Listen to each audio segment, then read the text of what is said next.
नाज़रीन, इस वक्त मैं ऐन उस घर के बाहर मौजूद हूँ जहाँ पर वो लोग रिहाइश पजीर थे।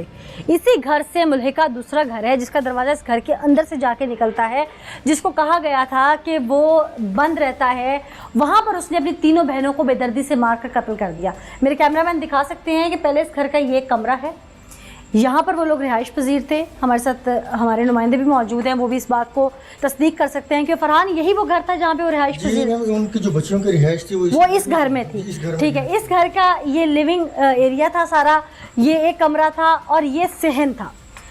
अब इस घर में से, क्योंकि ये सरकारी क्वार्टर टाइप बने हुए हैं, तमाम घर ये आसपास एक जैसे हैं और आसपास घर खाली भी हैं, तो कुछ लोगों ने जो घर खाली हैं उनके अंदर से दीवारों में से दरवाजे निकालकर साथ वाले क्वार्टर्स को भी कब्जे में लिया हुआ है।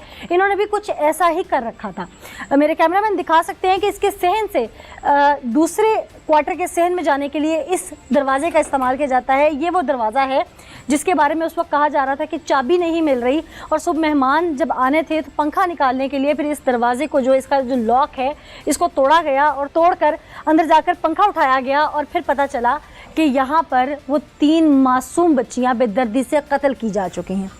वो शख्स, वो उनका भाई, वो उनका साहिबा, उनका मुहाफिज बड़ा भाई, उम्र में इतना बड़ा कि उसने उनको पाल पोस के बड़ा किया, वो यहाँ पर लाता है और उनके साथ जो कुछ करता है वो आगे चल के मेरे कैमरामैन भी आपको दिखाएंगे।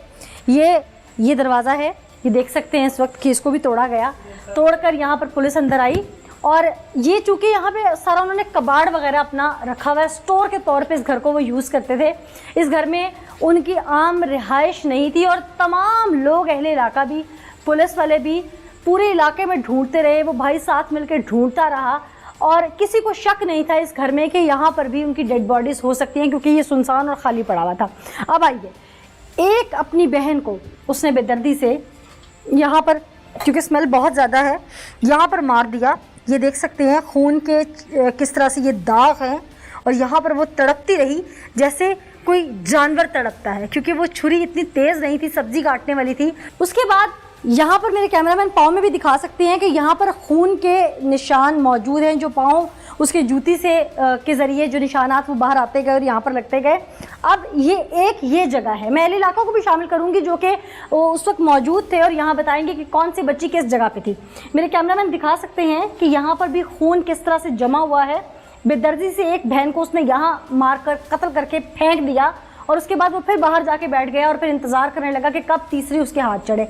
और जब तीसरी बहन, जिसको वो बहाने से यहाँ लेके आया और उसने यहाँ पर लाकर उसको बेदर्दी से मारा, कत्ल किया। और ये जूतियाँ भी उस बच्ची की यहाँ मौजूद हैं, ये दुपट्टा उस बच्ची का यहाँ मौजूद है और ये खून है यहाँ पर, और चीख चीख कर बता रहा है ये खून, ये दुपट्टा खून से लथपथ, ये जूतियाँ, कि वो भाई जो दरिंदगी यहाँ ढाता रहा अपनी बहनों के साथ। अहले इलाका भी मौजूद है, उनसे बात करते हैं। अस्सलाम वालेकुम जी। आप लोग उस दिन यहाँ मौके पे आए थे जी, आप लोगों ने क्या देखा था? किस जगह पे कौन सी बहन थी उसकी? ये किचन है जी जी, इधर सबसे छोटी, इस जगह पे सबसे छोटी थी, सबसे छोटी थी। अच्छा, और दरमियान वाली इधर थी, कमरे के अंदर। हाँ, ठीक है, दरमियान वाली थी, ठीक है। और सबसे बड़ी बहन जो है वो इधर थी, इस जगह पे मार के फेंका हुआ था। ये जो दुपट्टा है ये दरमियान वाली बहन, दरमियान वाली बहन का, पहले दरमियान वाली को मारा गया। अल्लाह, अच्छा, ये पहले भी क्या इस तरह की सफाकियत ढाता था, घर वालों को मार पीट कुछ करता? कोई सीन नहीं थे इस तरह का। मेरी अपनी बेटी इसके साथ खेलती थी। अच्छा, वाला घर है, मेरी छोटी सी बेटी है 1.5 साल की। आपको तो यकीन नहीं आया होगा? यकीन, मैं सोच भी नहीं सकते हम इस तरह का। मेरी बेटी इन बेटियों के साथ खेलती थी। आपको क्या लगता है कि उसने ये बर्बरियत क्यों ढाई होगी? कुछ समझ नहीं आ रहा, हम सोच भी नहीं सकते। कभी जायदाद को लेकर लड़ाई हुई है, कभी पैसों को लेकर लड़ाई हुई है, सुनी सुनाई बातें हैं ये। हमें इस तरह का कोई, ना कभी झगड़ा हुआ इनके घर में इस तरह का, ना कभी इस तरह की कोई बात नहीं हुई। कभी कोई बात? रात को बच्चियों गुम होने की सूरत में मेरे घर आए हैं कि बच्चियां नहीं मिल रही। मैंने कहा अच्छा चलो ढूंढते हैं, सारे इधर देखते रहे। आप में से किसी का ध्यान इस क्वार्टर की तरफ नहीं गया? ध्यान, हमने तो ये कहा कि ये तो उनकी कस्टडी में है, इनकी तो हो नहीं सकता। बाकी जितने भी खाली क्वार्टर्स हैं सबको ढूंढा, वहाँ पे देखते रहे। सही, ठीक। अच्छा फरहान, आप भी उस दिन स्पॉट पे आए होंगे यहाँ पे। आपने उस दिन यहाँ जो जैसे ही बता रहे हैं कि यहाँ पर उसकी बहनों की डेड बॉडीज थी, उस दिन उसका अपना, जब डेड बॉडीज मिल गई तो उसका अपना रवैया क्या था? वो मुकम्मल तौर पर मुतमईन हमें नजर आ रहा था। और उसके साथ मैं मुझे बताऊं, जब इसने बेदर्दी के साथ अपनी, ये इसकी सगी बहनें थी जो इनका कत्ल किया और छुरी के साथ उनकी गर्दनें काटी, उसके बाद मुकम्मल तौर पर मुतमईन था। और इसने पुलिस को भी इसने इतला दी थी कि मेरी बहनें गुम हुई, उसे आप तलाश करें। तब तक इस पे शक नहीं जा रहा था किसी का? किसी को भी शक आप नहीं लोग था। भी आए, आप लोगों का भी शक नहीं गया? नहीं, बिल्कुल हमारा भी शक नहीं किया, क्योंकि सारों के सामना भी यही कर रहा था, मीडिया से भी यही बातचीत कर रहा था। अच्छा। और मुकम्मल तौर पर मुतमईन लगता था कि ऐसा लगता था कि तो हो ही नहीं सकता। ठीक, इसकी बॉडी लैंग्वेज को देख के आप लोगों को तो कोई शक नहीं हुआ? पूरी रात मैं साथ फिरता रहा हूँ, और एक बिल्कुल दफा भी फील नहीं हुआ कि इसने ये सब कुछ किया।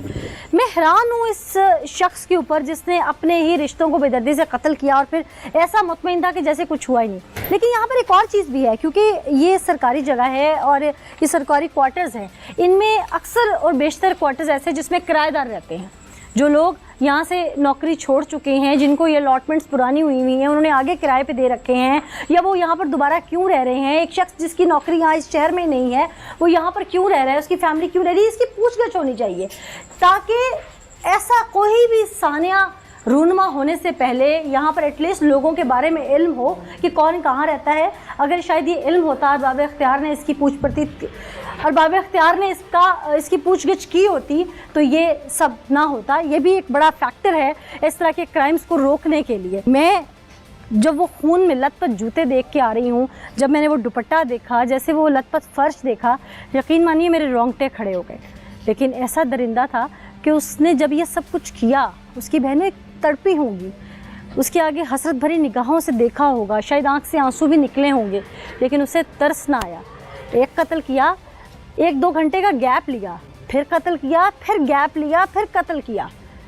अगर दिमाग पे कत्ल सवार भी हो ना, तो एक कत्ल करने के बाद इंसान के असाब जो हैं वो ख़त्म हो जाते हैं, शल हो जाते हैं। ये कोई आदि ही हो सकता है जो ऐसा कर सकता है। तो इसके लिए पुलिस को चाहिए कि तमाम इसका रिकॉर्ड भी इंटेरोगेट किया जाए कि ये इस तरह से एक के बाद एक कत्ल क्यों करता चला गया। इसके पीछे कोई और बात तो नहीं, कोई शामिल तो नहीं? क्या ये किसी काले इल्म के चक्कर में तो नहीं पड़ गया था, कोई जादू वगैरह या इस तरह की बहुत सारी चीज़ें हैं जो इन फैक्टर्स पर इंटेरोगेशन करना बाकी है। तो पुलिस को चाहिए इन तमाम फैक्टर्स पे, इन तमाम पहलुओं पे इंटेरोगेट लाजमी किया जाए। मुजफ्फरगढ़ हमारे साथ मौजूद हैं सैयद हसनैन हैदर, उन्हीं से बात करते हैं इसी हवाले से। बहुत शुक्रिया सर हमें ज्वाइन करने के लिए। ट्रिपल मर्डर है, बेदर्दी से 3 मासूम बच्चियों का कत्ल किया गया। जब आपने इंटेरोगेट किया सारा मामला, तो हकीकत क्या सामने आई? देखें, ये मैं समझता हूँ कि हमारी डिस्ट्रिक्ट मुजफ्फरगढ़ में एक बड़ा हौलनाक वाक़या था। यकीनन। और जब मैं क्राइम सीन पे गया तो वो जो सीन था दैट वाज ग्रूसम। उस सीन को इवन बीइंग पुलिस ऑफिसर भी उस सीन को डाइजेस्ट करना बड़ा मुश्किल था, क्योंकि 3 मासूम बच्चियों की लाशें थीं और उनके गले कटे हुए थे, उनकी बॉडीज़ जो थीं टॉर्चर्ड थीं, there was pool of blood. हमें चूँकि रात को इतला दी, जो मर्डर है उसने खुद ही पुलिस को इतला दी कि इस तरह से मेरी बहनें जो हैं वो घर से गायब हैं, हमने काफ़ी ढूंढ लिया काफ़ी, लेकिन अभी मिल नहीं रही। ये नहीं बताया कि मैंने कत्ल किया? नहीं, उसने कहा मिल नहीं रही हैं तो हमें वो बहनों को ढूंढें, प्लीज़ हेल्प करें। तो पुलिस ने रिस्पॉन्ड किया और फिर सारी रात पुलिस जो है वो उस कॉलोनी में उन बच्चियों को तलाश करती रही। पुलिस जब भी जिस गली में उसका घर था उस गली में जाने की कोशिश कर रही थी, तो उसने बारहा पुलिस को कहा कि ये हमारे अपने घर हैं सारे और ये हम सर्च कर चुके हैं, यहाँ पे ज़रूरत नहीं है, आप बाकी के एरियाज़ में ढूंढें। सो पुलिस सुबह तक सर्च करती रही और जब पुलिस ने अपनी सर्च को कॉल ऑफ किया तो उसके घंटे डेढ़ के बाद इन्फॉर्म किया गया उनके घर से कि बच्चियों की लाशें मिल गई हैं। अब ये जो बच्चियों की लाशें हैं, जिस क्वार्टर में ये रह रहे हैं उसके साथ ही एक और क्वार्टर है, लेकिन बेसिकली वो उसको हम इन द स्ट्रिक्ट सेंस एक अलहदा घर नहीं कह सकते, क्योंकि इनके क्वार्टर और उस क्वार्टर के दरमियान में एक दरवाज़ा है और आप यही समझ सकती हैं कि वो इन्हीं के घर का एक और कमरा है, बिल्कुल साथ है, छोटा सा है, उसको ये यूज़ भी करते हैं, इनके इस्तेमाल में है। सो ये actually for all practical purposes ये एक ही घर है।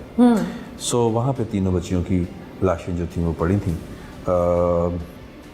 जब हम क्राइम सीन पे पहुँचे तो हमें शुरू में ही हमें थोड़ा सा ये जो लड़का है ये हमारे लिए सस्पेक्ट बन गया। उसकी रीज़न ये थी कि उसके हाथ के ऊपर ब्लड और चोट का निशान था, जो कि बड़ी फ्रेश चोट लग रही थी। सो जब हमने उसको देखा तो हमें थोड़ा सा सस्पिशन हुआ कि वन वे और other he might be involved.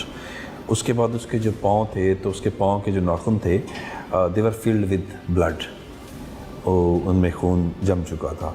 सो ये थोड़ी सी ऐसी इनिशियली एक ऐसी क्लू था जिस पे हमने सोचा कि हमें इसको शामिल तफ्तीश करना चाहिए। उसके बाद फिर बच्चियों का पोस्टमार्टम हुआ, वो सारा प्रोसीजर होता रहा। उसके घर में ज़ाहिर है कि बड़ा एक कोहराम था उसका, उसके वालिद साहब जो थे वो बहुत बच्चियों के परेशान थे।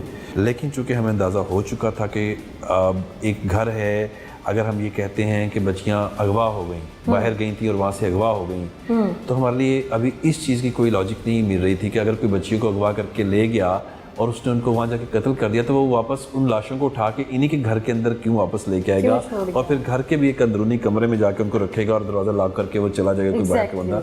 सो it was not something which was appealing to our sane mind. हमारा सस्पेक्ट था, इसको हमने शामिल तफ्तीश किया, आहिस्ते से तमाम चीज़ें खुलती चली गई। कुछ थोड़ी देर के बाद उस लड़के ने खुद भी कन्फेस कर लिया। अच्छा, इसमें मुद्दय्यत जो है वो पुलिस के पास नहीं होनी चाहिए थी?